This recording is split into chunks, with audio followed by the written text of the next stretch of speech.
अस्सलाम वालेकुम नाजरीन, आप देख रहे हैं ईडीएन न्यूज हेडलाइन के साथ। मैं हूं मरियम शौकत। कारोबारी हफ्ते के तीसरे रोज कारोबार के आगाज पर डॉलर की कीमत में कमी रिकॉर्ड की गई। फॉरेक्स डीलर्स के मुताबिक इंटरबैंक में डॉलर 12 पैसे सस्ता होने के बाद 168.40 रुपए पर आ गया। बात रही कि गुज़श्ता रोज कारोबार के अख्ताम पर डॉलर 168 रुपए 62 पैसे पर बंद हुआ था।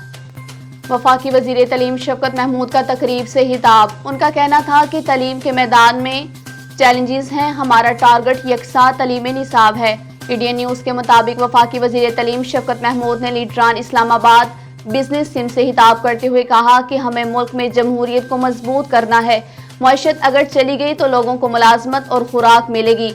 हम मईशत के चैलेंज से निमटने की पूरी कोशिश कर रहे हैं। वफाकी वज़ीर तलीम का कहना है कि हुनर की तालीम हमारे लिए सबसे अवलीन तरजीह है।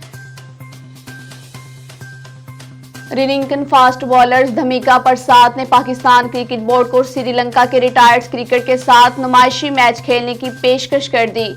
समाजी राब्ते की वेबसाइट ट्विटर पर उनका कहना था कि मुझे अभी तक याद है जब श्रीलंका क्रिकेट पर बुरा वक्त था, किस तरह पाकिस्तान और भारत ने हमें सपोर्ट किया।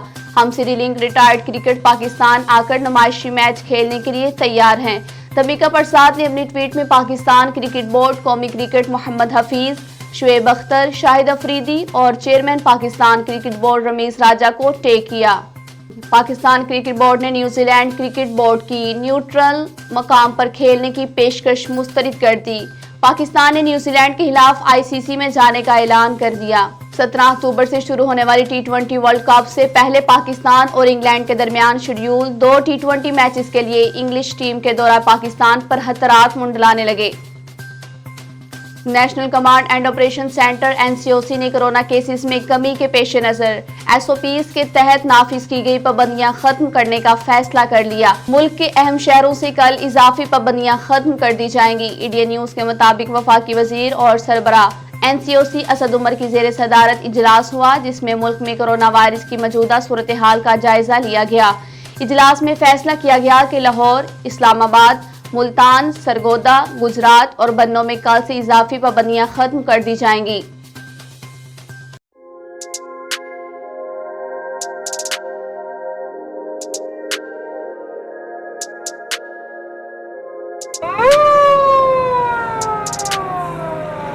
हमारा पैगाम खिदमत खल्क बिजनेस नहीं बल्कि नबवी मिशन है। फातिमा वेलफेयर फाउंडेशन का बड़ा इक़दाम, जदीद तरीन टेक्नोलॉजी से आरास्ता एम्बुलेंस की सर्विस का आगाज। एम्बुलेंस में ventilator, cardiac monitor, ambu bag, high flow oxygen, suction machine, CPAP machine और सीनियर टेक्नीशियन जैसी सहूलियात एक साथ दस्तयाब है। याद रहे, अरसा कई साल से गरीब, नादार और मुस्तहकीन ज़कात के मरीजों और मैयतों की मुंतकिली के लिए 24 घंटे तमाम सहूलियात की फ़ीसबिलिल्लाह फराहमी जारी और सारी है। आप भी किसी भी एमरजेंसी में इन नंबर पर अभी राब्ता करें 0310-718-1122। खिदमत खल्क के नबवी मनहज की तकमील और आवाम की फलाह व बहबूद के लिए अपनी ज़कात, सदक़ात, खैरात, अतियात फातिमा वेलफेयर फाउंडेशन को देकर इंदल्लाह मजूर हो। हेड ऑफिस मरकजी जामे मस्जिद मोहम्मदी अहले हदीस, सलामतपुरा, एयरपोर्ट रोड, सियालकोट।